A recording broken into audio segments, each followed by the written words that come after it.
سب سے پہلی وجہ ہمارا بے نمازی ہونا، سب سے پہلی وجہ نماز اب نہیں پڑھتے۔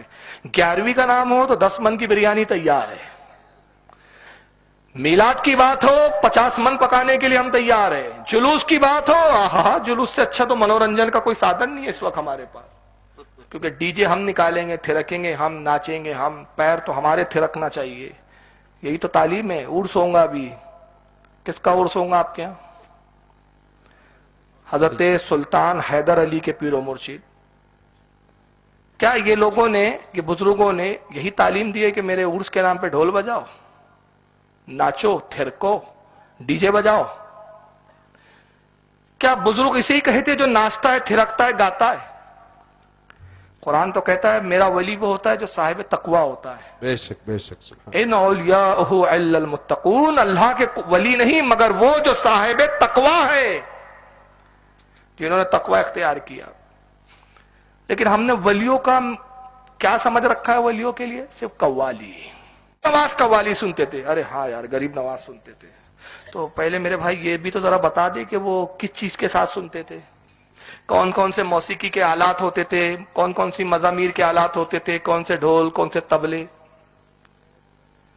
حضرت فخر الدین چشتی رحمت اللہ علیہ جو حضرت خواجہ نظام الدین اولیاء کے خلیفہ اور شاگرد ہے، جب نظام الدین اولیاء کے زمانے میں تہمت لگائی گئی کہ یہ مزامیر، ڈھول، باجے، سارنگی، موسیقی کے ساتھ قوالی سنتے، تو نظام الدین اولیاء اس وقت ضعیف تھے، بوڑھے تھے، ان کی ملفوظات الفوائد الفوائد اٹھا کے دیکھیے، فارسی میں آج بھی ملتی ہے، اردو ترجمہ آ چکا ہے، اس میں صاف فرمایا مزامیر حرام است، ڈھول باجے سارنگی یہ حرام ہے، حرام ہے، حرام ہے۔ اور اپنے مرید فخر الدین چشتی سے کہا فخر الدین سما کے خلاف کتاب لکھ، میں دستخط کرتا ہوں۔ انہوں نے کتاب لکھی، دستخط کی نظام الدین نے، اور اس میں کیا لکھا ہے حضرت نظام الدین اولیاء نے اپنی دستخط میں؟ لوگوں ڈھول باجوں کے ساتھ قوالی ہمارے نزدیک زنا کی طرح حرام ہے۔ اللہ اکبر اللہ۔ سلسلہ چشتیہ کو بدنام کرتے ہو یار، جاہل لوگ جو پڑھتے نہیں لکھتے نہیں، وہ بابا بنے بیٹھے آج، وہ پیر مغاں ہیں، 10 انگوٹھیاں لگی ہے، پیر صاحب ہے، طریقت ہے۔ اچھا ابھی تیرے سے نماز پڑھنا نہیں ہوتا، طریقت پہ چلا گیا تو، اوپر کی سیڑھی چڑھ گیا، پہلی تو سیڑھی چڑھ،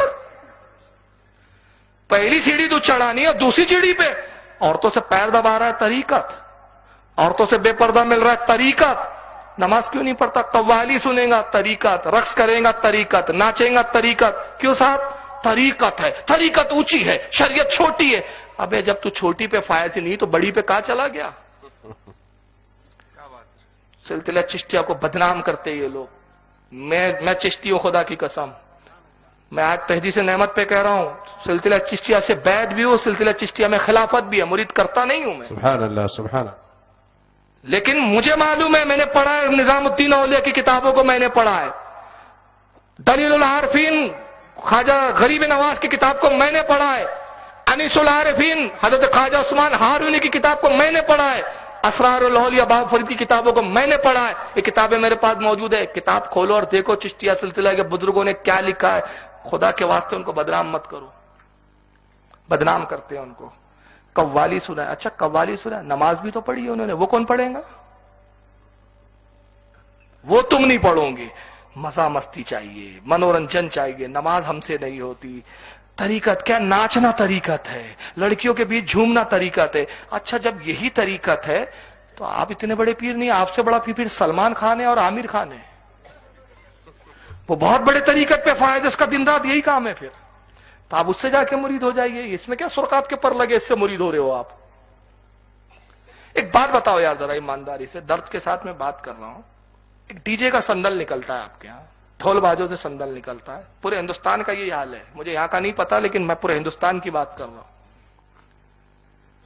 ایک مجھے خدا کی قسم میں چیلنج سے بول رہا ہوں، مجھے ایک ایسا وہابی بتاؤ جو آپ کے سندل کو دیکھ کے سنی بناؤ، دکھاؤ مجھے۔ میں ہوں کل تک یہاں، کل بھی میرا جلسہ قریب میں رکا ہوں، مجھے کل ملانا اس کسی وہابی سے، میں رکوں گا صبح تک، اگر آپ بولے اور مجھے کسی ایسے وہابی سے ملاؤ جو وہابی تھا اور اس نے کہا کہ بھائی یہ سندل دیکھ کے میرے دل کے دریچے کھل گئے، میں سنی ہو گیا۔ مگر خدا کی قسم میں آپ کے شہر میں ایسے 50 وہابی دکھا دوں گا جو سنی تھے اور یہ ڈی جے کو دیکھ کر وہابی بنے۔ تو تم جس کو سنیت بول رہے ہو اس نے تو تمہارے لوگوں کو بدعقیدہ بنا دیا۔ قیامت کے دن یہ اللہ کا ولی جس کا عرس منا کے تم ڈھول بجاؤں گے، قیامت میں گریبان پکڑ کے پوچھیں گا کہ میں تبلیغ دین کے لیے آیا تھا، میں اسلام پھیلانے کے لیے آیا تھا، اور تو نے میرے نام پر ڈھول بجا کے اسلام سے ہٹایا ہے، مجھے جواب دے اس کا۔ اللہ اکبر، کیا جواب دوں گے؟ میری مستی تھی اس لیے ڈھول بجا رہا تھا، میرے لیے مسا آتا تھا اس لیے ڈھول بجا رہا تھا۔ سنیت کو بدنام کر کے رکھے ہو، تکلیف ایسے جاہل سنیوں سے ہمیں تکلیف ہوتی ہے، لیکن میں ٹنکی کی چوٹ پہ بولتا ہوں، مجھے پرواہ نہیں کہ کوئی نظر آئے، یہ ممبر کا تقاضا ہے، حق بولو، حق چاہے کڑوا ہو یا کیسا ہی ہو، حق بولو۔ امام حسین نے یزید سے کیوں لڑا بھائی؟ یہی تو پرابلم تھا، یزید کا ڈھول بجاتا تھا، موسیقی کا رنگیلا شیدائی تھا۔ امام نے کہا سر دوں گا، گردن دوں گا، مگر ایک ڈھول بجانے والے کے ہاتھ میں ہاتھ نہیں دوں گا۔ جس امام نے اس کو دنیا کا بادشاہ نہ مانا، تم دین کا بادشاہ